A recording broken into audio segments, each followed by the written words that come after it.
साहिब बंदगी सतनाम। थोड़ी आवाज तेज करना, तीखी करना, तीखी बात कम कर दो बेस। हेलो साहिब बंदगी सतनाम, बेस कम करो थोड़ा। सतनाम सतनाम साहिब बंदगी सतनाम। बोलिए परमपिता परमात्मा की सदा जय हो। ज्यादा करो नहीं मेरे तो आज नहीं है, ज्यादा करो तो ज्यादा करो नहीं, हमको कह रहे हो अब 50 जोड़े थे हट गए। कितने जोड़े थे? 55 लाइक दे, एक पैसा भी नहीं दो अपन नवती नहीं, ये हम सब सुना रहे। तो आज हेलो जाओ उदयपुरा में परमपिता परमात्मा के बोल ज्ञान का प्रचार होने जा रहा है। बहुत बड़े भाग हैं उन जीवों के जो आज इस सत्संग को सुन पाएंगे, और उससे भी बड़े भाग होंगे उन जीवों के जो इस सत्संग को थोड़ा सा भी समझ पाएंगे। क्योंकि सुनना आसान है, आए बैठे घंटा 2 घंटा सुन के चले गए, लेकिन इस सत्संग को समझना ये बहुत मुश्किल है। ये किसी के समझ में जल्दी आता नहीं है। बड़े बड़े पीर पैगंबर, बड़े बड़े औलिया, बड़े बड़े ऋषि मुनि महर्षि इस मूल ज्ञान को नहीं समझ पाए और सारा जीवन इन अक्षरों में, इन मंत्रों में बिता के इस दुनिया से चले गए।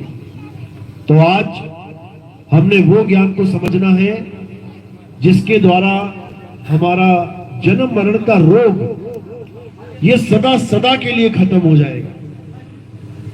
ऐसा दिव्य ज्ञान तुम्हारे घट में उतर जाएगा कि नीच शीर का निबेड़ा कर देगा, सत्य असत्य का निर्णय कर देगा। और एक बार सत्य असत्य का निर्णय हो गया, उसके बाद इस ब्रह्मांड में ऐसी कोई ताकत नहीं है जो तुम्हें भरमा पाए। अगर जीव को किसी ने भरमाया है तो वो माया ने ही भरमाया है। माया कभी नहीं चाहती कि ये जीव कभी सत्य को समझ पाए। माया अपनी ही गुलामी में लगाए रखती है। समझ लो, साहिब समझा रहे हैं, अरे माया माया सब कहे और माया चीने ना कोई, और जो मन से ना उतरे और माया कहिए सोए। जो तुम्हारे मन को भा गई वही माया है, चाहे वो पैसे का रूप हो, चाहे वो संसार का रूप हो, चाहे वो नारी का रूप हो, चाहे वो माँ का रूप हो, चाहे वो किसी का भी रूप हो। जो तुम्हारे मन को भा गया, तुम्हारे मन से उतर नहीं रहा है, उसी को माया जान लेना। तो माया कैसे उतरेगी? जब सत्य का निबेड़ा करोगे, जब सत्य को जान लोगे तो माया अपने आप धराशायी हो जाएगी। सबसे बड़ी माया क्या है? ये काया ही सबसे बड़ी माया है। ये काया तुम्हारे दिलो दिमाग पे ऐसी छा गई है कि तुमने अपने आप को भी काया मान लिया है और अपने माँ बाप, भाई बहन, बीवी बच्चों को भी काया मान के बैठ गए हो। अब ये उतर नहीं रही है।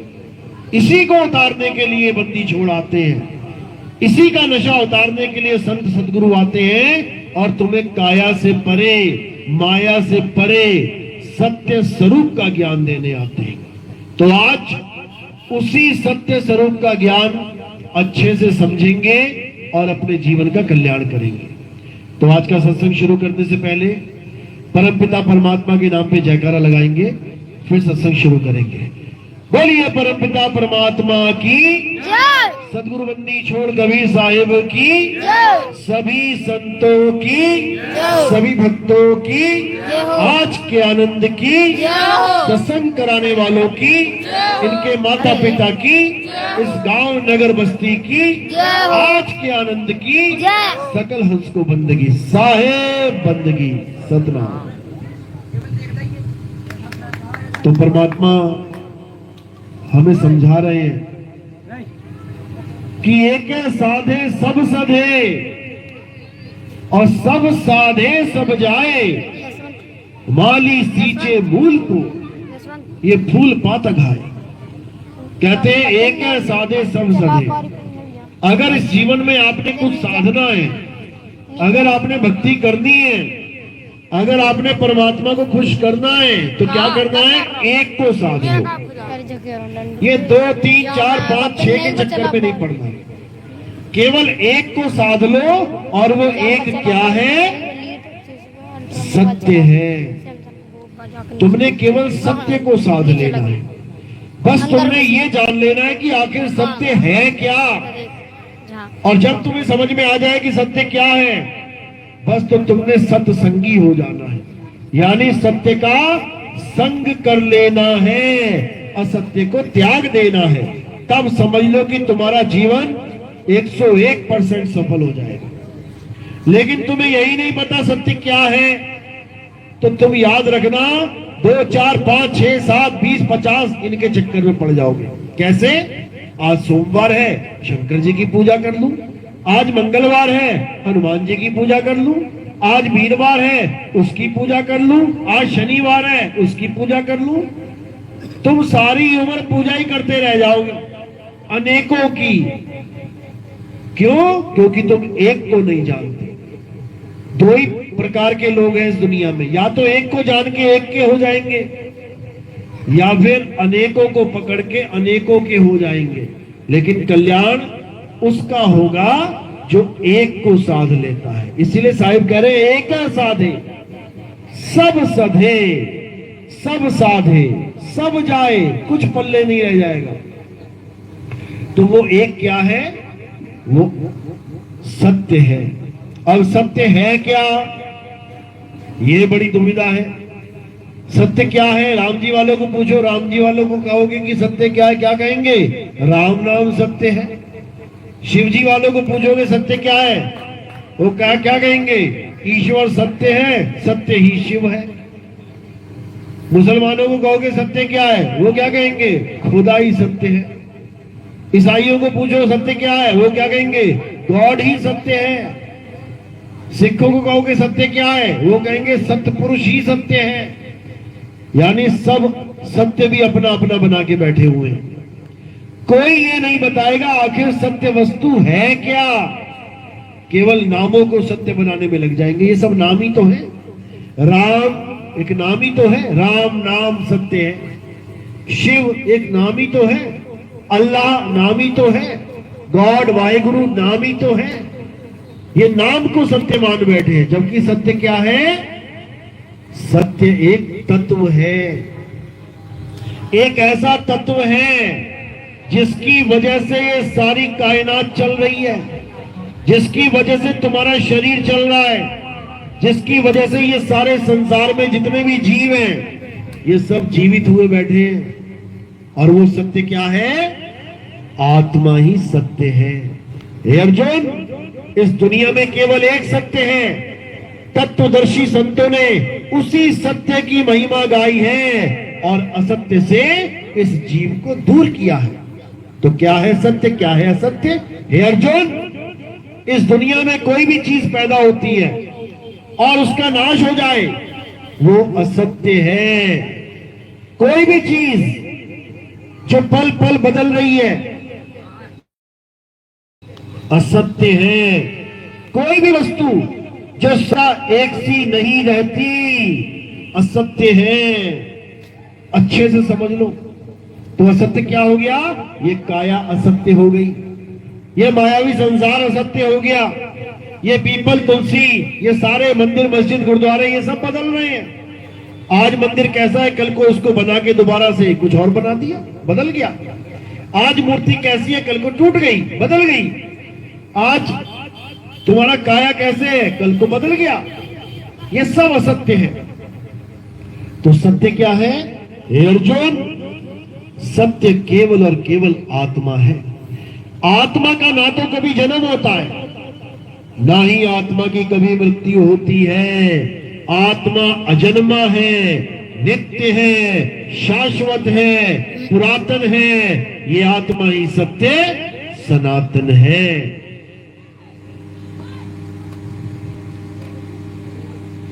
इस आत्मा के सिवा और कुछ भी सत्य नहीं है, क्योंकि सबका जन्म होता है, सबकी मृत्यु हो जाती है। यही गणितदास जी समझा रहे हैं। अरे काल काल सब कोई कहे, काल न चीने कोई, अरे उपजी बाजी काल है, जन्मे मरे सो होए। कहते जो एक बार उपज गया वो काल की श्रेणी में आ जाता है। उपजी बाजी काल है, जो भी पैदा हो गया वो काल ही है, माया ही है। तो क्या काल और माया नहीं है? ये आत्म तत्व काल और माया नहीं है। इसी आत्म तत्व को जानने के लिए बड़े बड़े संत उपदेश करते हैं हमें। संत महात्मा यहाँ कोई नाम जपवाने नहीं आते। नाम तो तुम बिना संतों के जानते हो।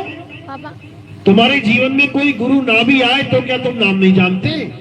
किस भगवान का नाम नहीं जानते? राम नाम भी जानते हो, ओम नमः शिवाय जानते हो, राधे राधे जानते हो। मुसलमान है तो अल्लाह अकबर जानता है, खुदा खुदा जानते हो। ईसाई है तो गॉड गॉड जानता है, हालेलुया जानता है, यहोवा जानता है। सिख है तो वाहिगुरु जानता है, सतनाम जानता है, सतपुरुष जानता है। क्या नहीं जानते? सब जानते हो, हर प्रकार के नाम को जानते हो। लेकिन एक चीज ऐसी है जिसे नहीं जानते, वो क्या है? आत्मा। नाम तो सुना है सबने, सबने सुना है आत्मा का नाम। अपनी अपनी आत्मा लेके आए हो सब? पक्की बात है। देख लो किसी की छूट गई हो घर में, हाथ लगा के चेक कर लो आत्मा है कि नहीं साथ। अगर चेक भी करोगे हाथ लगा के तो हाथ जो हिल रहा है ये भी आत्मा की वजह से हिल रहा है। अगर आत्मा है तो यहां बैठे हो और आत्मा तुम्हें छोड़ दे, यहीं लेट जाओगे, निराशाई हो जाओगे। बैठना, खड़े होना, खाना पीना, चलना, ये सब आत्मा का खेल है। लेकिन जीव इस आत्मा को जान ही नहीं पा रहा है। जिसको जानना है उसे जान नहीं पा रहा है, और जो खुद से बना के बैठ गया उसे भगवान मान के बैठा हुआ है। ये मंदिर मस्जिद गुरुद्वारे किसने बनाए? इंसान ने। ये पत्थरों की मूर्तियां किसने बनाई? इंसान ने। ये मंत्र जंतर तंत्र किसने बनाए? इंसान ने। ये हवन यज्ञ किसने शुरू किए? इंसान ने। ये सब इंसान ही कर रहा है और इसी को सत्य मान के बैठा है। अगर मंदिर जाना ही इंसान का मुख्य कारण होता इस दुनिया में आने का, तो उसके आने से पहले मंदिर बने होते। जैसे तुम्हारे पैदा होने से पहले स्कूल बने हुए हैं ना, बच्चा पैदा हुआ उसके बाद जो स्कूल पहले से बने हुए उसमें जा रहा है पढ़ने। लेकिन मंदिर मस्जिद पहले से नहीं बने थे, ये इंसान ने बनाए हैं, समझ लो। तो इंसान उस चीज को भूल गया है जो पहले से बनी हुई है, और उसके पीछे पड़ गया है जो उसने खुद बनाए हैं। तो पहले से क्या है? आत्म तत्व पहले से है, आत्म देव पहले से है। ये सारा संसार कुछ भी नहीं था, न सूरज, न सारे, न आसमान, न धरती, न आकाश पाताल। फिर भी क्या था? आत्मा थी। ये धरती, आसमान, आकाश पाताल ये सब नष्ट हो जाएगा, फिर भी क्या रहेगी? आत्मा रहेगी। उसका कभी ना तो जन्म होता है ना ही कभी नाश होता है, यही उसका गुण है। तो कबीर साहब यही समझा रहे हैं कि उसको जानो जो अजर अमर अविनाशी है, उसकी पूजा में जीवन बर्बाद मत करो। जो टूट जाए, फूट जाए, जल जाए, गल जाए, कट जाए, सड़ जाए, मर जाए, उसको क्या पूजोगे? यही गुरु ग्रंथ साहब में वाणी दर्ज है संतों की। कहते हैं जब तक तुम्हें सच्चा गुरु नहीं मिला, जब तक तुम्हें भेदी गुरु नहीं मिला, तब तक तुम उसकी पूजा करते रहोगे जो जन्मता और मरता है। सारे संसार में जो दिख रहा है जन्म रहा और मर रहा है। तो समझा रहे हैं, नानक साहब समझा रहे हैं कि जब तक एक परम तत्व को जानने वाला गुरु तुम्हारे जीवन में नहीं आ गया, तब तक तुम इस माया के जाल में ही उलझे रहोगे। तो वो परम तत्व क्या है, कहां विराजमान है? आत्मा का इशारा करते हुए कहते हैं, आत्म में राम, राम में आत्म, चीनस गुरमुख विचारे। कि अगर तुम्हें सच में परमात्मा चाहिए सच में, तो अपनी आत्मा की खोज कर भाई। तेरी आत्मा में ही वो परमात्मा विराजमान है। जैसे तिल का तेल तिल के दाने में विराजमान है, वैसे ही परमात्मा तेरी आत्मा में विराजमान है।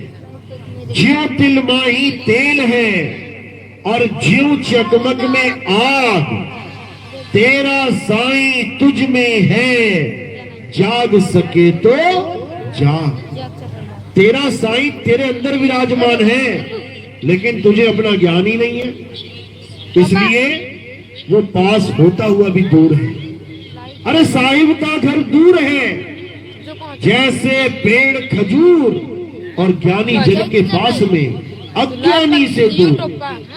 जैसे हिरण के नाभि में कस्तूरी होती है, पर उसे ज्ञान नहीं होता, तो वो उस खुशबू को सूंघता सूंघता सारी उम्र वन वन भटकता रहता है और अंत में बिना वस्तु की प्राप्ति के मर जाता है। तो कह रहे कस्तूरी कुंडल बसे और मृग ढूंढे वन माही, ऐसे रमता राम है ये दुनिया जाने नाही। जो असली राम है वो दशरथ के पुत्र नहीं, रमता राम है, जो सदा सदा अजर अमर अखंड अविनाशी है, जो आते जाते नहीं है। दशरथ के पुत्र तो आए थे और चले भी गए, लेकिन जो असली राम है वो आता जाता नहीं है। साहिब समझा रहे हैं, आवे ना जावे जन्मे नहीं मरे, सो निज पीव हमारा हो। जो आता नहीं जाता नहीं, जन्मता नहीं, मरता नहीं, वो है हमारा असली राम। उस राम की शरण में जो आ जाता है उसका कल्याण हो जाता है। और वो राम कौन है, अच्छे से समझ लो। मजा करो तो पीछे ऐसा था। एक राम दशरथ का बेटा, एक राम घट घट में बैठा, एक राम का सगल पसारा, एक राम तीनों से न्यारा। जो पहला राम है वो कौन है, दशरथ का बेटा, यानी एक काया रूपी राम, जिसको देखते ही हम समझ जाते हैं ये महेश का बेटा आ रहा है, ये सुरेश का बेटा आ रहा है, ये उसका बेटा आ रहा है, ये उसकी बेटी आ रही है, यानी काया को देखते ही पहचान जाते हैं। तो राम जी का जो हम दर्शन कर रहे हैं काया का, वो काया किसका बेटा है, दशरथ का बेटा। एक राम दशरथ का बेटा और एक राम घट घट में बैठा। जो घट घट में बैठा राम है वो कौन है, वो जीव राम है। तुम्हारे घट में भी तुम्हारा जीव बैठा है, मेरे घट में भी जीव बैठा है, भगवान राम के घट में भी जीव बैठा है। सबके घटों में वो जीव विराजमान है, उसे जीवात्मा कहते हैं। वही इस काया को ओढ़ के बैठी हुई है, वही इस वस्त्र को पहन के बैठी हुई है, वही इस शरीर रूपी चादर को लपेट के बैठी हुई है। और अंत में क्या होगा, इस चादर को छोड़ के वो इस काया से निकल जाएगी। कौन, जीवात्मा। अब तीसरा नाम कौन है, एक राम का सगल पसारा, यानी मन राम। आप देखोगे संसार में जब इंसान आया था तो क्या था, यहाँ पे कोई बिल्डिंग नहीं थी, कोई मकान नहीं था, कोई दुकान नहीं था, कुछ नहीं था। क्या था, बस ये 5 तत्वों की दुनिया, जंगल, पेड़ पौधे, पहाड़। और अब देखो वो 5 तत्व की दुनिया परमात्मा ने बनाई है, ठीक है, मान लिया, भगवान ने बनाई है, मान लिया। और ये दुनिया इंसान ने बनाई है। अगर तुम्हारे सामने ये दोनों दुनिया की फोटो रख दी जाए कि भैया ये जंगल है, यहां तू रहेगा, और ये शहर है, बढ़िया मेट्रो चल रही, हवाई जहाज चलेंगे, यहां तू रहेगा, बताओ क्या चूज करना है, कहां रहना चाहोगे। इंसानों की दुनिया में ही दिल लगा हुआ है आदमी का। 4 दिन जंगल में पहाड़ में बिताने पड़ जाए ना, हालत खराब हो जाती है सब, समझ लो। तो कह रहे हैं एक राम का सगल पसारा। ये सारा पसारा किसने डाल दिया? ये बड़े बड़े शहर, बड़ी बड़ी बिल्डिंगें, बड़ी बड़ी रोडें, बड़े बड़े शोरूम, बड़े बड़े जलवे किसने बना दिए यहाँ दुनिया में? इस मन राम ने। ये मन ही काम कर रहा है सारा। जंगल काट काट के, शहर बना बना के, बड़ी बड़ी बिल्डिंगें बना के मन राम खुश होता जा रहा है। मैंने इतना बड़ा बना दिया महल, मैंने ये कर दिया, मैंने वो कर दिया।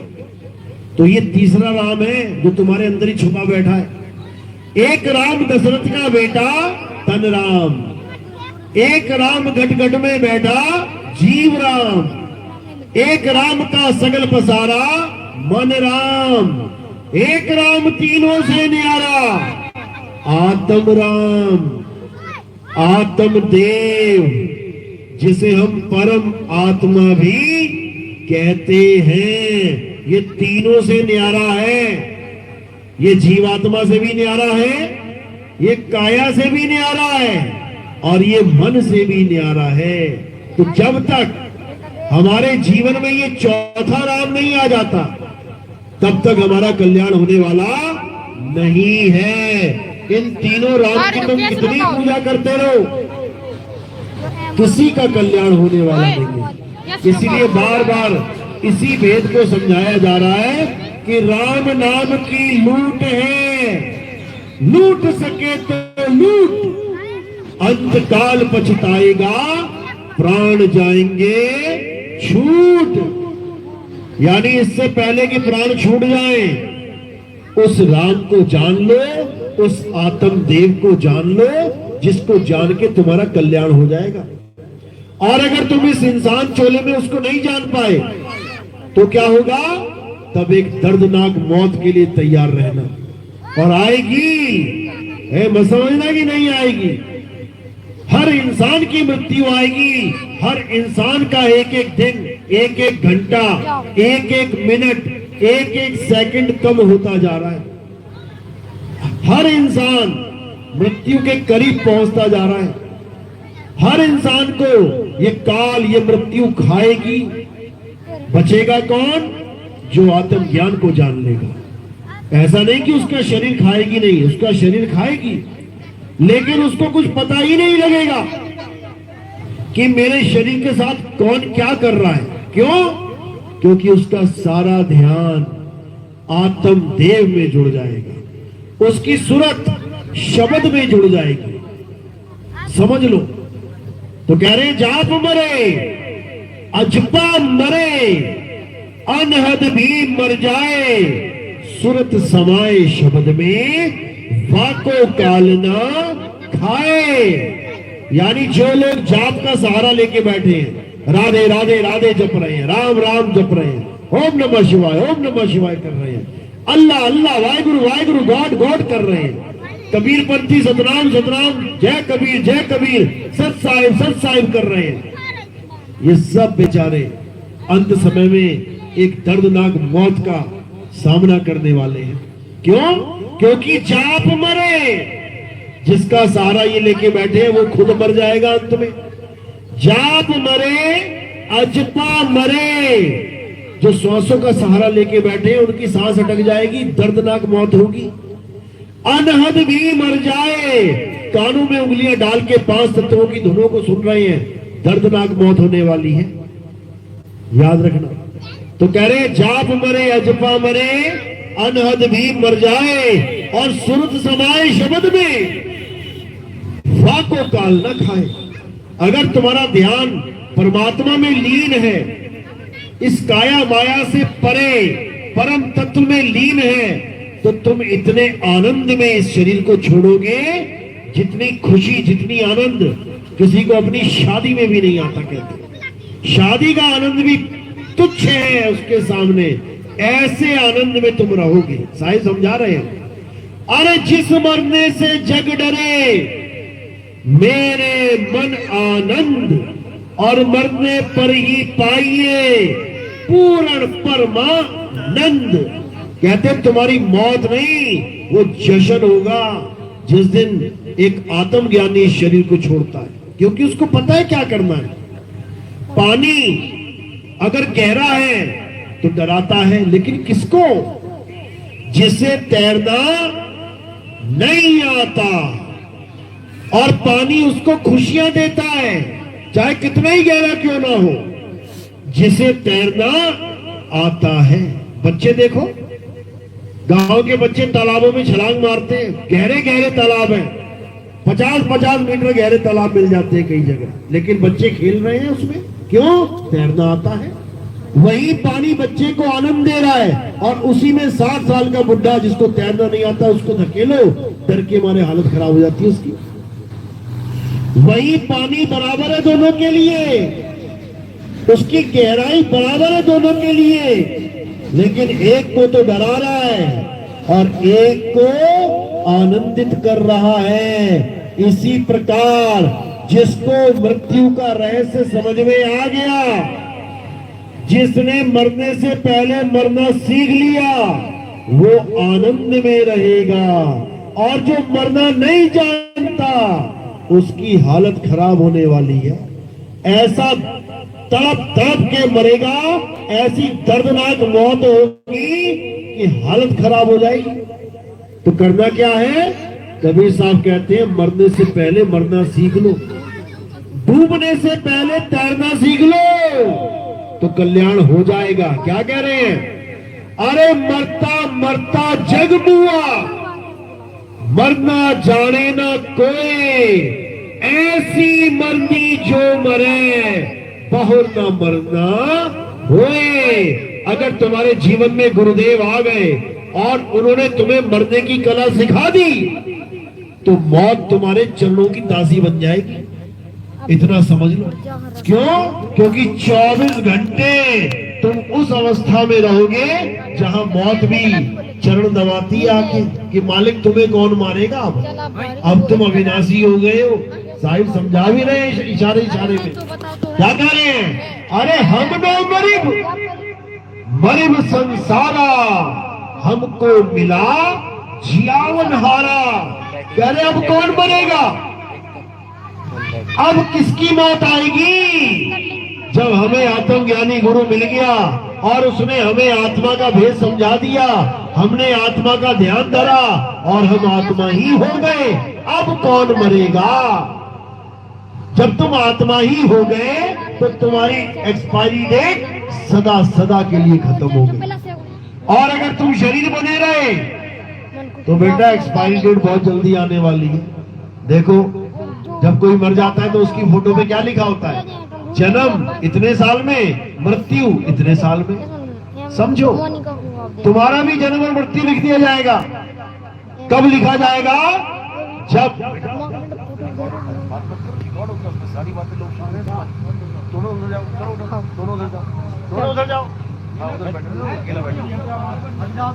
तो इसको समझना है, यानी जब तक तुम्हें मृत्यु की कला नहीं आ गई तब तक तुम्हें ये मृत्यु डरा डरा के मारेगी।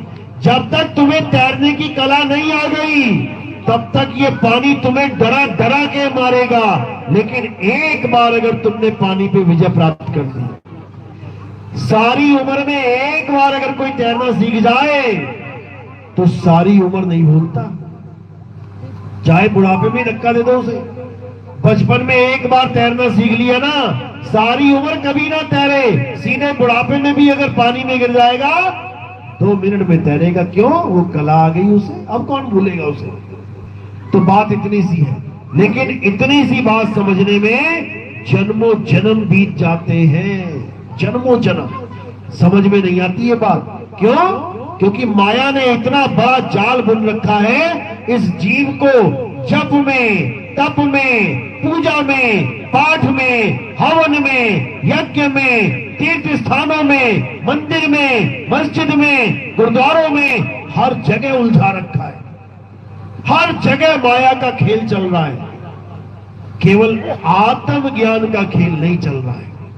अगर आत्मज्ञान का खेल समझ लिया तो माया धराशायी हो जाती है। यही गीता में समझाया गया है। हे अर्जुन, इस संसार के समस्त जीव मेरी माया में उलझ पुलझ के जन्म मरण में चक्कर खाते हैं, गोते खाते हैं, लेकिन जो लोग आत्मा के ज्ञान को जान लेते हैं वो सहज ही मेरी माया से परे हो जाते हैं।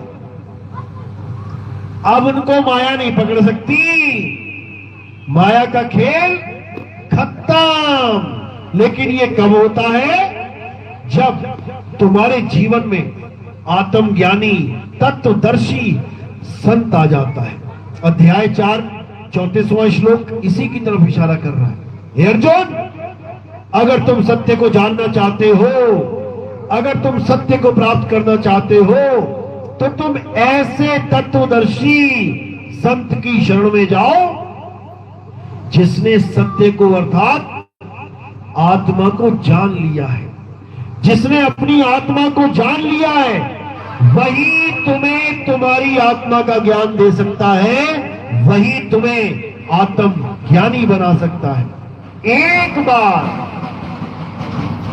बार आत्मा का ज्ञान हो जाने पर तुम कभी ज्ञान को प्राप्त नहीं होगे। तो बिल्कुल क्लियर समझाया गया है।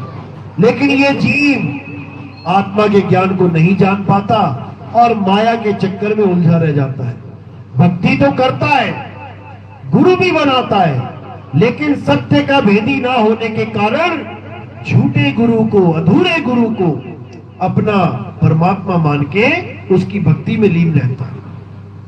इससे कल्याण नहीं होगा। साहिब समझा रहे हैं, गुरु धारण करो, अच्छी बात है, लेकिन कैसा गुरु धारण करना है वो भी समझा रहे हैं। गुरु मेरे सब ही बड़े, अपनी अपनी ठौर, शब्द विवेकी पारखी, सो माथे का मोर। कह रहे गुरु धारण करो, अच्छी बात है, लेकिन जो माथे का मोर है, यानी वो गुरु जिसके द्वारा तुम्हें मुक्ति प्राप्त होगी, उसके बारे में क्या बताया? शब्द विवेकी पारखी। वो शब्द का विवेक रखने वाला पारखी गुरु होगा, तब कल्याण होगा।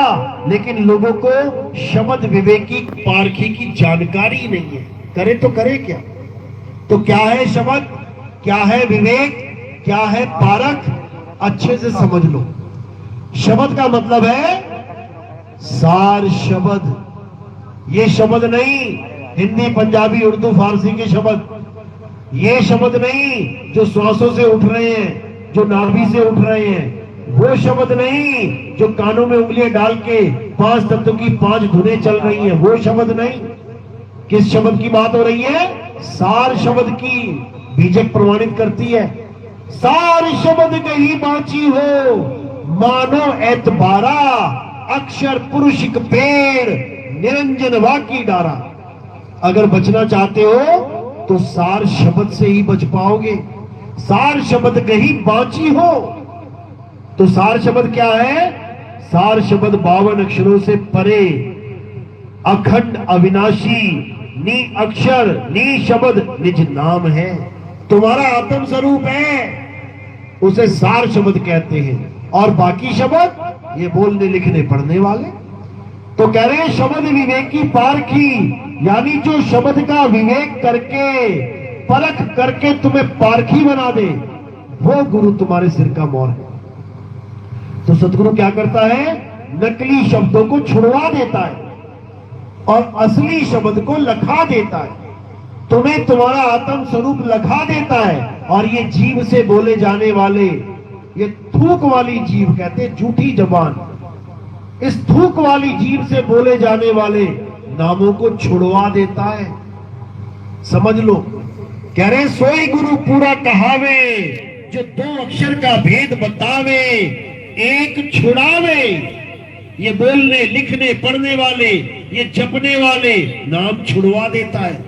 एक छुड़ावे एक लखावे, तब प्राणी निज घर को जावे। तब जाओगे निज घर को जब ये सारे मंत्र जंत्र तंत्र पूजा पाठ हवन यज्ञ सब छोड़ दोगे।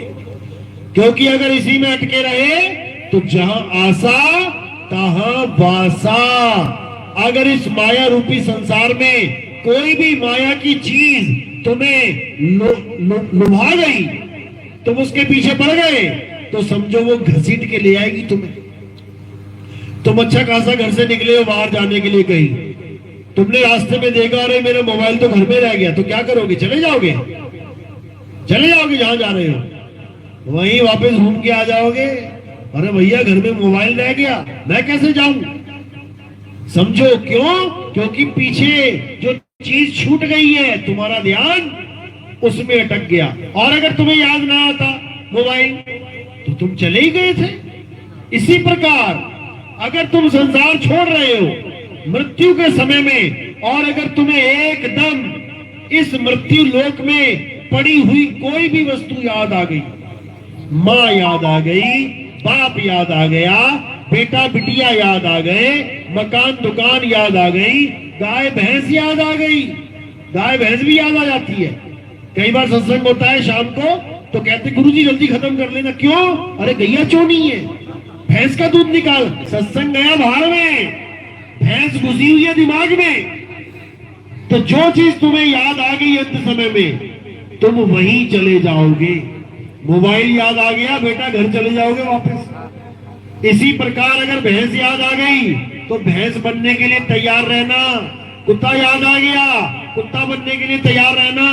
जहां तुम अटक गए माया में, माया तुम्हें कोई ना कोई शरीर धारण करवा देगी।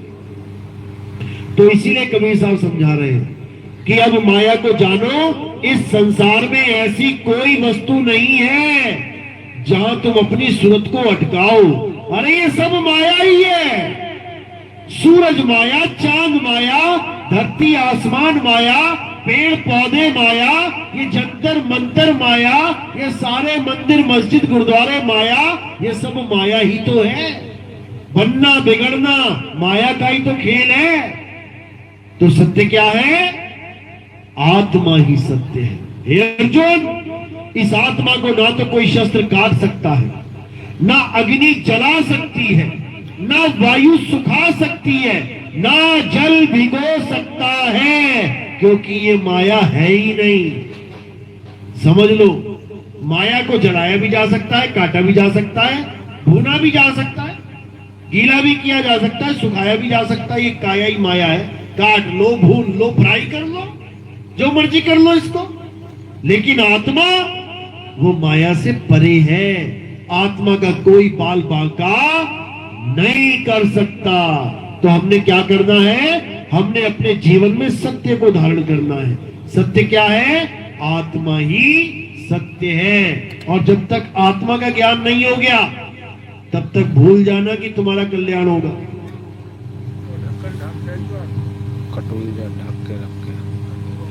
तो कबीर साहब यही समझा रहे हैं, जब लगना चीन्होगे आत्म, तब लगना मिली है परमात्म। आत्म चीने परमात्म चीने, संत कहावे सोए, और यह भेद काया से न्यारा, बूझे बिरला कोए। यानी अब काया का खेल नहीं चलेगा। अब पूजा पाठ हवन यज्ञ ये सब काया की सामग्री नहीं चलेगी। अब केवल और केवल नाम चलेगा। नाम यानी तुम्हारा आत्म स्वरूप। इसी को सतनाम कहते हैं। सतनाम का मतलब क्या है? जो हमारे झंडों पे लिखा होता है जय सतनाम। सतनाम तुम्हारा स्वरूप है। सतनाम कोई मंत्र नहीं है।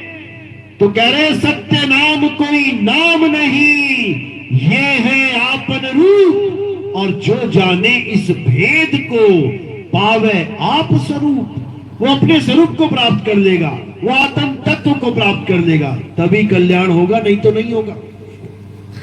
तो इसीलिए अब एक सत्य को जानना है, एक सत्य को मानना है, एक झंडे के नीचे आना है और सारे संसार को एक सूत्र में बांध देना है। ये जात पात, ये अलग अलग धर्म भेद, ये सब 52 अक्षर का खेल है। ये 52 अक्षर बन गए तो जात पात बन गई। अगर ये आ आ ई उ का खा गा गा ना बना होता, तो बताओ कौन राजपूत, कौन क्षत्रिय, कौन वैश्य, कौन शूद्र, कौन ब्राह्मण? ये सारे अक्षरों का खेल है। ये ब्राह्मण का बा कहां से आता? ये शूद्र का शाह कहां से आता? ये क्षत्रिय का क्षत्रिय कहां से आता? ये नाम नहीं होते। इंसान तब भी होते, इंसान थे, नाम नहीं थे। याद रखो, तत्व थे, तत्वों के नाम नहीं थे। जब तत्वों के नाम रखे गए, पहले अक्षर बनाए गए, अक्षरों के द्वारा सारे संसार के तत्वों के नाम रखे गए। तो इन नामों में नहीं उलझना है, उस तत्व ज्ञान को प्राप्त करना है। एक नाम को जान के, यानी आत्मा के नाम को जान के, अरे दूजा दे बहा, ये बाकी जितने भी नाम है छोड़ इसको, आत्मा को जान, नामों को छोड़। एक नाम को जान के दूजा दे बहा, और चंचल से नीचल भया, नहीं आवे नहीं जा। पहले चंचल था, अब नीचल हो गया है, अचल हो गया है, अब आना जाना समाप्त हो गया है। अब 24 घंटे युगो युग खत्म हो जाएंगे, लेकिन तुम शब्द रूप रहोगे, अपने स्वरूप में रहोगे, क्योंकि तुम्हारा स्वरूप शब्द ही है।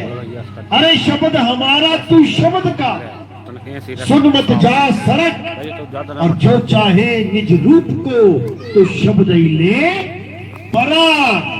समझो इस बात को कि हम सबका रूप शब्द ही है, लेकिन हम अपने आप को देही मान के बैठ के अलग अलग अलग रूपों में बटे हुए हैं। कोई आदमी, कोई औरत, कोई बच्चा, कोई बूढ़ा, कोई जवान, कोई गोरा, कोई काला, कोई लंबा, कोई छोटा, कोई पतला, कोई मोटा बने बैठे। जबकि ये सब क्या है? माया है, काया है। हम आत्मा हैं, हम सब आत्मा ही हैं, बस अपने आप को जानने की देर है। तो कैसे जानेंगे? जब हमारे जीवन में आत्मज्ञानी गुरु आएगा, हम तभी जान सकते हैं। तो इसलिए हमें आत्मज्ञानी गुरु की आवश्यकता है, इन मंत्र जंतर तंत्र की आवश्यकता नहीं है। बात समझ में आ रही है? पहली बार में नहीं आएगी। उसके लिए क्या करना पड़ेगा? लगातार सत्संग सुनने पड़ेंगे। तुमने बच्चे को स्कूल में भेजा है, बच्चा पहली बार स्कूल गया, टीचर का मुंह देख रहा है, क्या पढ़ा रहा है ये। घर में आके कहता, मम्मा मुझे कुछ समझ में नहीं आया, मुझे कुछ पता नहीं लगा, टीचर ने क्या बोला। तो तुम क्या करोगे? बेटा स्कूल मत जाना, ऐसे बोलोगे? ऐसा कभी नहीं बोलोगे। क्या बोलोगे? अरे बेटा पहला दिन था तेरा, जब तू रोज जाएगा, जब तू रोज वही बात सुनेगा, तो तेरे समझ में आने लग जाएगी। इसी प्रकार पहली बार में ये मूल ज्ञान का सत्संग समझ में नहीं आता। देखो कितने लोग बैठे थे, कितने रह गए, समझ में आया? ये वही बच्चे हैं जो कह रहे हैं मम्मा मुझे समझ में नहीं आ रहा, मैं तो जा रहा हूं। लेकिन जो बैठे हुए हैं, जो समझ रहे हैं, धीरे धीरे धीरे धीरे उनके कपाट खुलने लग जाएंगे। यही साहिब समझा रहे हैं। अरे धीरे धीरे रे मना, धीरे सब कुछ होए, और माली सींचे 100 घड़ा, ऋतु आए फल होए। तुमने बीज लगा दिया आम का, एक घड़ा पानी डाल दिया, कह रहे हो आम निकलेगा तब खाएंगे। अरे एक घड़े से थोड़ी निकलेगा, 100 घड़े डालने पड़ेंगे तुम्हें, तब जाके वो अंकुरित होगा। तो इसी प्रकार कह रहे हैं, रसनी आवत जाते सिलते पड़े निशान। जो रस्सी है आ रही है जा रही है, आ रही है जा रही है, तब जाके सिल पे ये निशान पड़ेंगे 1-1 इंच के। तुमको आज ही जाके घिस के रस्सी में एक ही बार में निशान बना दूं, नहीं बनेगा। तो इसी प्रकार हमारे सत्संग YouTube चैनल कहत कबीर सुनो भाई सबो नितिन दास पे आते हैं। आप सर्च करेंगे आपको मिलेंगे, या फिर आप टाइप करेंगे नितिन दास के सत्संग, आपको सीरियल वाइज सत्संग मिल जाएंगे। 1 नंबर 2 नंबर 3 नंबर करके अच्छे से सुनना, एक एक बात समझ में आएगी, जीव का कल्याण होगा, जन्म मरण से मुक्ति मिलेगी। ये बार बार कुत्ता बिल्ली हाथी घोड़ा बिच्छू सांप बन रहे हो, इससे छुटकारा मिल जाएगा। यहां तक कि इंसान जन्म से भी छुटकारा मिल जाएगा, बार बार इंसान बनने की भी जरूरत नहीं है। इंसान इतना दुखी आज के समय में आत्महत्या करता फिर रहा है। इंसान कोई सुखी नहीं है कि कहो सुखी है। जानवर तब भी सुखी दिखाई देते हैं।